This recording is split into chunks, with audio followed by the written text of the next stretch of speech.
what Russia's up to.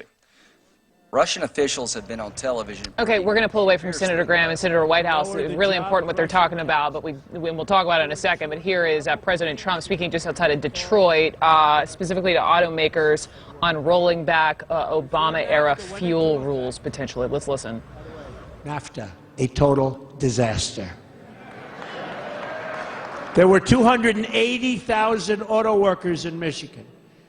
Today, that number is roughly 165,000, and would have been heading down big league if I didn't get elected. I will tell you that right now. That I can tell you. Plenty of things were stopped in their tracks.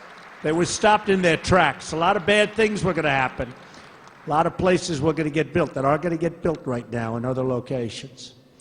The number of auto plants in the state has been cut by a third. Motor City once set the standard of living for the nation. Now it has suffered under the decades of failed economic decisions that have stripped our country of its jobs and of its wealth.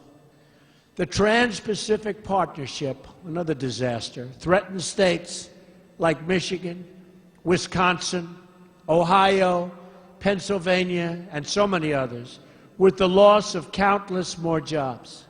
That is why I'm proud to say I followed through on my promise, and by the way, many other promises. You've seen what's happened. Many. And immediately withdrew the United States from the TPP. I kept my word. The assault on the American auto industry, believe me, is over. It's over. Not going to have it anymore. We're setting up a task force in every federal agency to identify and remove any regulation that undermines American auto production and any other kind of production, including the production of high-end, low-end, big, small, every form of automobile and truck. During my first week in office, I brought American auto companies to the White House. Mary Barra's here. Mark Field's here, Sergio is here, and others. And none of them ever got to see the Oval Office before, because nobody took them into the Oval Office, our presidents. They employ tens of thousands of people, but I brought them into the Oval Office because they're going to be expanding their companies.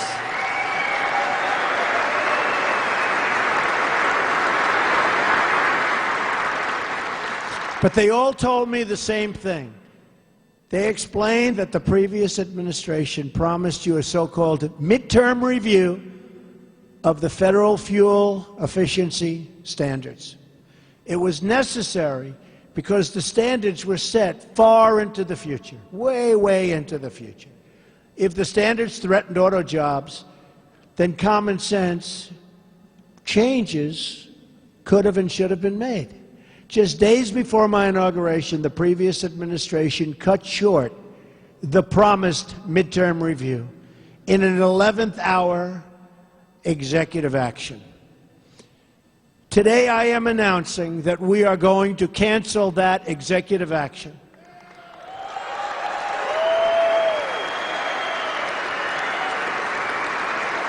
We are going to restore the originally scheduled midterm review, and we are going to ensure that any regulations we have protect and defend your jobs, your factories.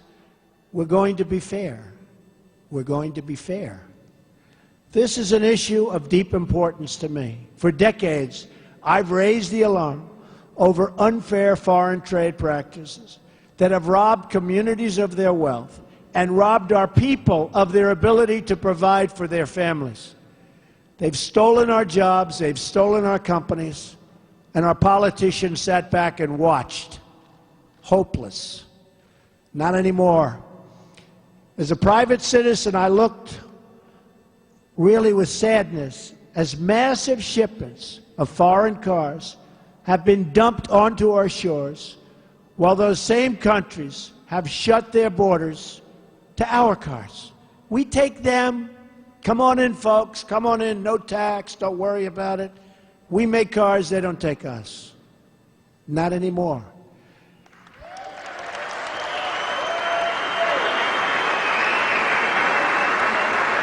Since NAFTA was approved, we've lost nearly 1/3 of our manufacturing jobs in the United States.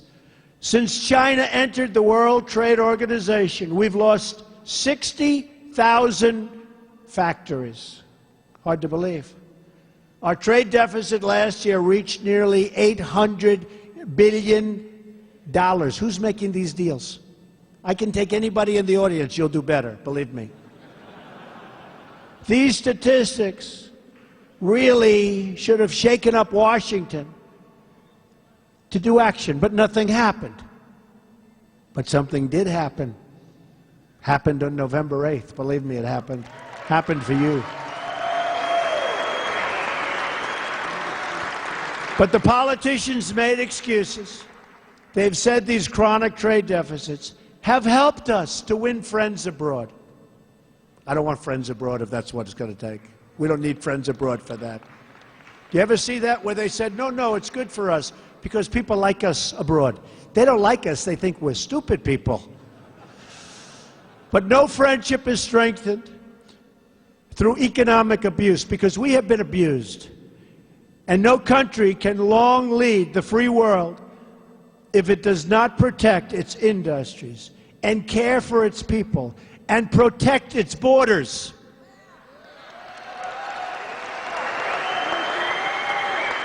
America will be respected again, and you as workers will be respected again. Believe me, you will be respected again. Soon, now. I think it's already happened. Our great presidents from Washington to Jefferson, to Jackson, to Lincoln, all understood that a great nation must protect its manufacturing, must protect itself from the outside. Today, I will be visiting the home of Andrew Jackson on the 250th anniversary of his birth. And they say my election was most similar to his. 1828. It's a long time ago. Usually they go back like to this one or that one, 12 years ago, 16. I mean, 1828, that's a long way. That's a long time ago. In supporting tariffs, Jackson said, I look at the tariff with an eye to the proper distribution of labor and to revenue, and with a view to discharge our national debt. We owe $20 trillion. $20 trillion with our policies. America cannot be a wealthy country if special interests game the system to profit from the exodus of our companies and from the exodus of our jobs. We must embrace a new economic model. Let's call it the American model.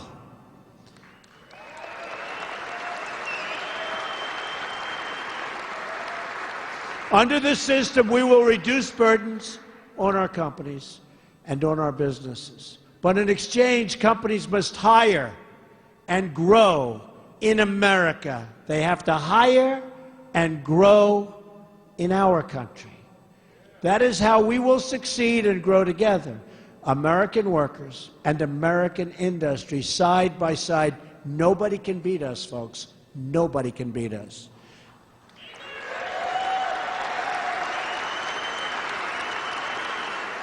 Because whether we are rich or poor, young or old, black or brown or white, we all bleed the same red blood of patriots.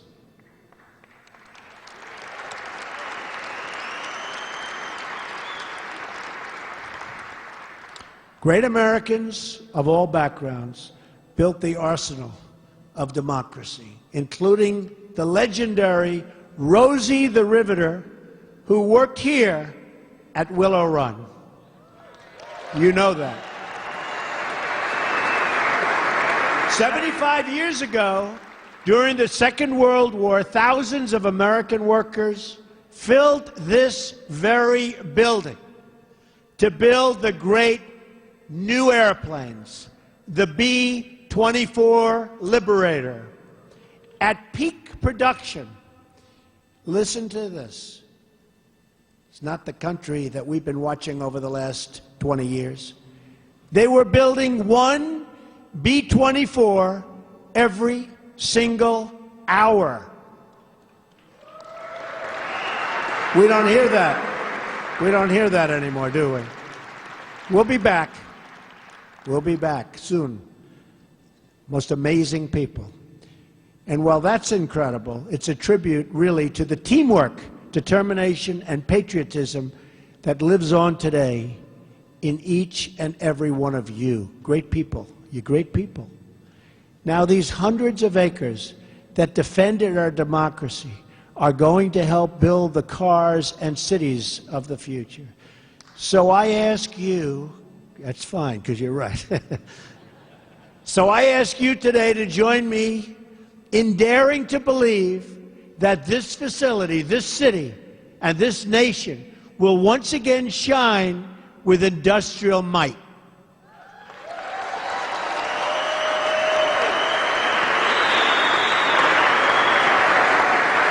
I'm asking you to place your faith in the American worker and these great American companies.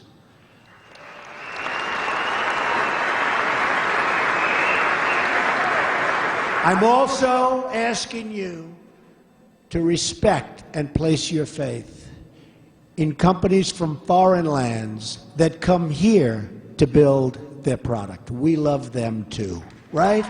We love them too. I'm asking all of the companies here today to join us in this new industrial revolution. Let us put American workers, American families, and American dreams first once again. May God bless the American worker. May God bless the Motor City. And may God bless the United States of America. Thank you. Thank you. Thank you, everybody.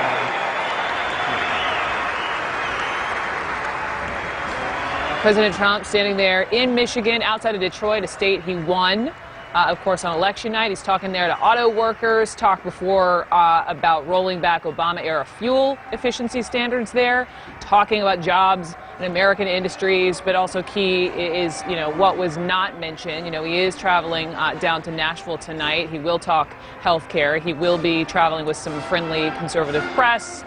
The question will be what and how he talks about it, as he's been so quiet on that specifically, and also, of course, not answering any questions on these wiretap allegations from his tweet 2 Saturdays ago. I've got MJ